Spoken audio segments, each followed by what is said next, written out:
família vascaína, sejam todos bem-vindos aqui ao canal Sociedade Malta, direto do Nordeste, para a gente falar sobre o nosso gigante Clube de Regatas Vasco da Gama. E no vídeo de hoje vamos abordar diversos temas. Vamos falar sobre essa diretoria que parece cada vez mais perdida diante dos problemas do clube. Vamos falar também sobre a situação do STJD, que tem novidades sobre a anulação da partida entre Vasco e Inter. Vamos falar também sobre a situação de elenco do Vasco, permanências ou não. Por exemplo, tem permanências aí que são importantíssimas para nós, como por exemplo a do Germancano. Tem também a situação do Luxemburgo e de todo o elenco do Vasco, em que a gente vai discutir aqui nesse vídeo de hoje. Vamos falar também sobre alguns reforços que foram ventilados no Vasco da Gama essa semana, saber o que procede, o que não procede, quem pode chegar ou não. Mas antes de tudo, corre aí, se gostar do vídeo deixe seu like, se inscreva se não for inscrito, ative aí o sininho para o YouTube te avisar sempre que a gente subir um vídeo novo e também, se puder, compartilha, leve esse conteúdo para mais amigos vascaínos, ok? Quer ajudar ainda mais o canal? Você pode se tornar membro clicando aqui no botãozinho de membros e vindo participar de um grupo de WhatsApp específico para membros e também descontos em produtos oficiais aqui do canal. Então, sem enrolação, vamos para a vinheta. Depois da vinheta eu te encontro.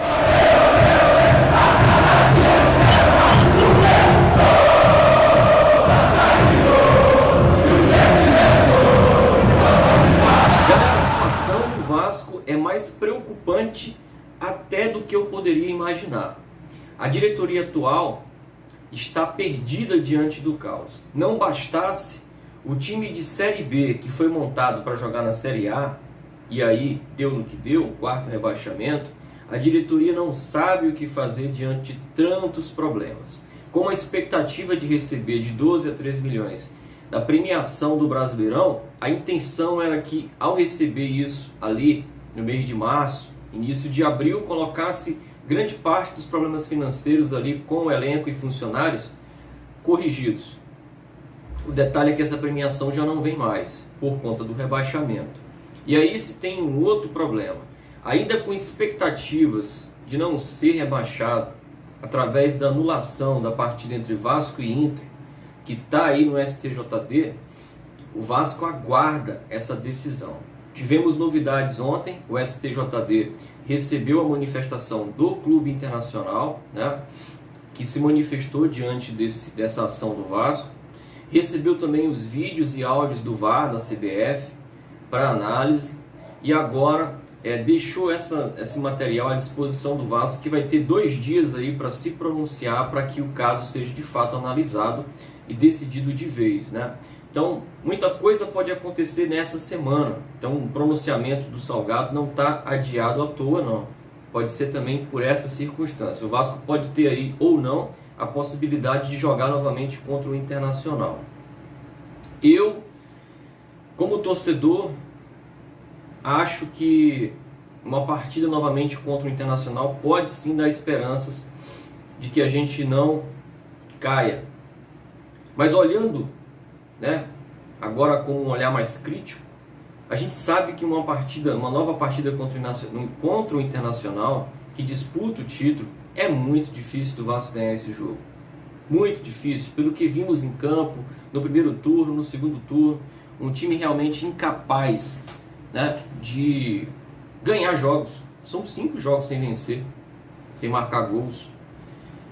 Não à toa, foi rebaixado. Então, a minha expectativa é muito pequena sobre isso. Outra questão é que, diante dessas circunstâncias já colocadas no vídeo, tem outras coisas que preocupam. O elenco tem contratos longos, são vários jogadores com contratos aí até 2022, 2023, né? O Vasco, que dispõe ali de 31 jogadores, né, conta ali com vários jogadores emprestados, alguns deles já definidos, mas tem 2 situações que me preocupam muito. A primeira é do artilheiro Germancano, que estaria aí realmente interessado em terminar o seu contrato com o Vasco, contrato que vai até dezembro de 2021, mas incomodado com várias coisas que estão acontecendo. Primeiro, ele não recebe, está com salários atrasados, assim como todo o elenco, está atrasado aí o mês de dezembro, o mês de janeiro, 13º, acredito que até férias também.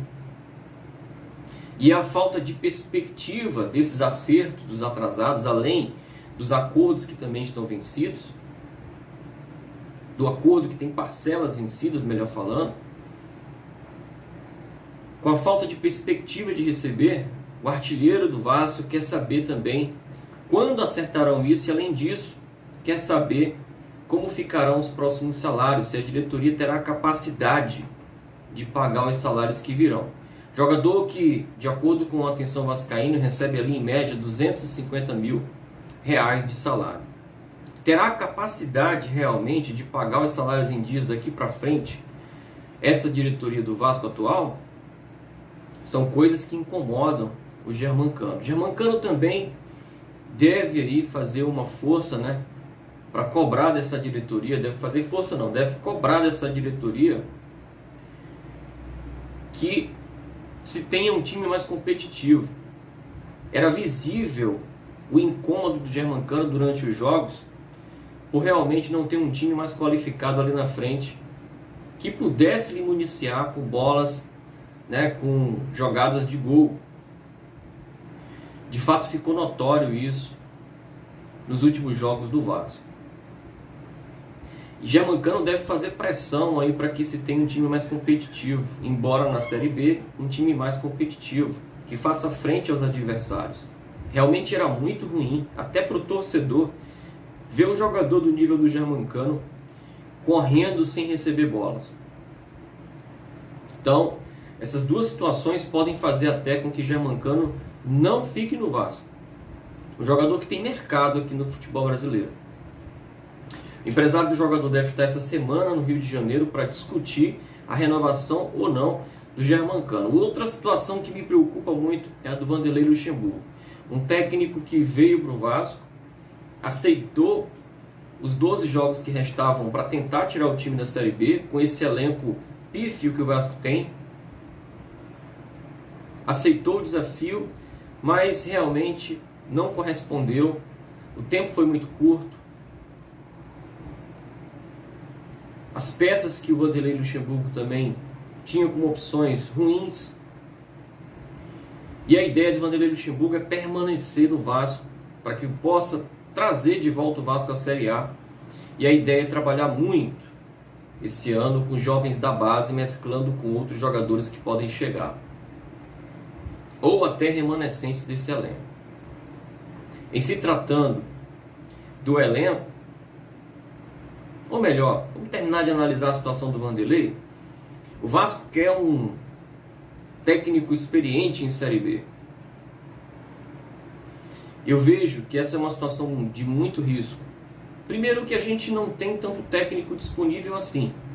Não me veio à cabeça nenhum nome que possa vir ao Vasco da Gama com experiência na Série B, que talvez esteja disposto a viver esse caos. Um caos semelhante ao do Cruzeiro. Inclusive, o Cruzeiro não subiu. Continua na Série B, que terá uma Série B muito competitiva. Cruzeiro, Curitiba, Goiás, fora os outros times que já estão lá. Que técnico viria para assumir esse problema hoje, que é o Vasco da Gama? Claro que a gente sabe do potencial do Vasco, mas isso somos nós, torcedores, que amamos o clube. Eu acho que a exemplo do que aconteceu em 2019, quando fizemos um bom campeonato com o Luxemburgo, e iniciaríamos 2020 já com o Luxemburgo para planejar todo o futebol do Vasco daquela temporada, acho que agora temos novamente a chance de começar uma temporada com alguém que já conhece os problemas do clube, que convive com salários atrasados, que já sabe que não tem perspectiva de grandes contratações e que conhece alguns atletas da base.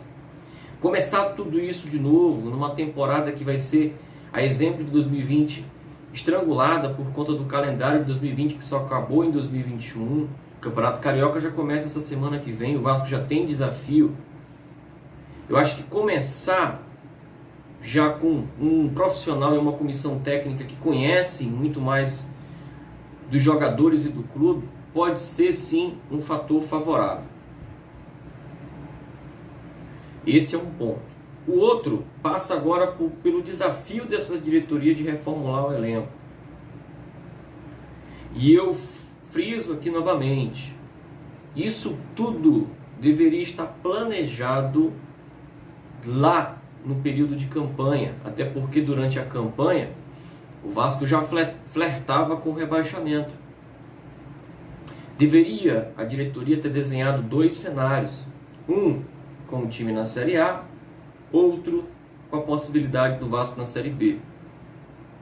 Dentro desse planejamento já deveria estar, por exemplo, a reformulação do elenco. Quais são os jogadores que estão em fim de contrato e que nós não vamos aproveitar? Bem, esse é um ponto. Quais jogadores têm contrato um pouco mais longo e que a gente pode fazer alguma coisa em relação a um empréstimo, em relação a um acordo, uma rescisão? Esse é outro ponto. Inclusive, a transição também deveria ter servido para isso. Para sentar com o Vanderlei Luxemburgo, toda a comissão técnica, e definir com o Luxemburgo quais atletas poderiam continuar ou não. E definir isso de forma mais rápida. O detalhe é que até para isso o Vasco precisará de recurso. Para o Vasco fazer a rescisão de alguns jogadores, a quebra de contrato, um acordo, o Vasco terá que pagar os salários que irão vencer e até os salários que estão vencidos. E alguns boatos já rolam de que a diretoria atual cogitaria até não pagar os atrasados para que esses jogadores pudessem recorrer à justiça para poder receber. Mas eu não tenho aqui a fonte disso, não posso cravar isso como certeza. É apenas uma especulação mesmo. Mas a situação é a seguinte: o Vasco conta hoje com 31 jogadores. Alguns deles serão devolvidos aos seus clubes. Por exemplo, o Benítez já não vai nem jogar esse jogo contra o Goiás. Para mim, o Benítez me decepcionou bastante. Um jogador que se machuca muito. Realmente foi acertado não contratar o jogador. Eu cravava aqui no vídeo e cobrava a diretoria passada por contratar o jogador, que era importantíssimo ao elenco. Continua sendo, mas não joga. Então, se não joga, se só anda machucado, é melhor voltar para o Independente. Então esse jogador já não joga mais pelo Vasco nesse Campeonato Brasileiro. Já não vai disputar a partida contra o Goiás. Tem contrato até junho de 2021, mas pode ser que não fique. Até porque o Vasco também não compraria o jogador. No final de junho de 2021, o jogador poderia ser contratado pelo Vasco, mas o Vasco não tem recursos para isso. Igor Catatal e Marcelo Alves são 2 jogadores que podem ficar. São jogadores que estão emprestados pelo Madureira e que talvez possam ficar no clube. O detalhe é que, se o Madureira quiser uma compensação financeira, o Vasco terá condições de pagar? Fica a interrogação, já que o Vasco realmente não tem recurso. Está com caixa zerado, segundo o senhor Jorge Salgado. Léo Gil tem contrato até junho de 2021, assim como o Neto Borges. E acho que esses 2 jogadores não devem ficar. É a minha opinião. Acho que são jogadores que não agregaram nada, atrapalharam muito e devem voltar para os seus clubes. Inclusive a intenção do Vasco eu acho que também é essa. Gustavo Torres é um jogador que não vai ficar, embora tenha contrato até dezembro de 2021. A intenção do clube realmente já não é mais contar com o jogador. Inclusive a comissão técnica atual ficando não conta com o atleta, que deve voltar para o time colombiano, né? O Vasco está tentando isso, inclusive. Atletas que têm contratos que vencem agora em 2021. Germancano, Henrique, Riquelme, Léo Matos, Pikachu, Marco Júnior, Andrei e Miranda. Todos ali vencendo praticamente em dezembro de 2021, com exceção de Henrique e Riquelme, que terão seus contratos vencendo em agosto e outubro, respectivamente. Desses atletas, na minha opinião, acho que o Vasco deveria se desfazer de pelo menos 4. Acho que o Pikachu já deu, embora poderia ser até útil na Série B, mas eu acho que já deu.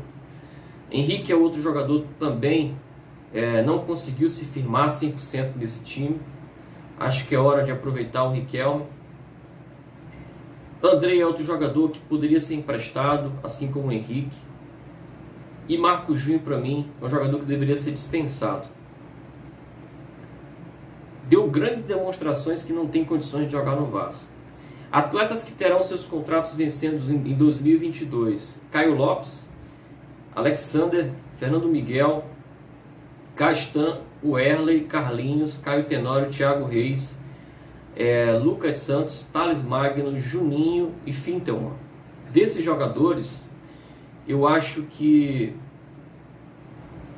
já deu para alguns deles. Por exemplo, Castan, a meu ver, é um jogador que se desgastou bastante, piorou seu rendimento. O Werley é um jogador que, incrivelmente, tem contrato até 2022, galera.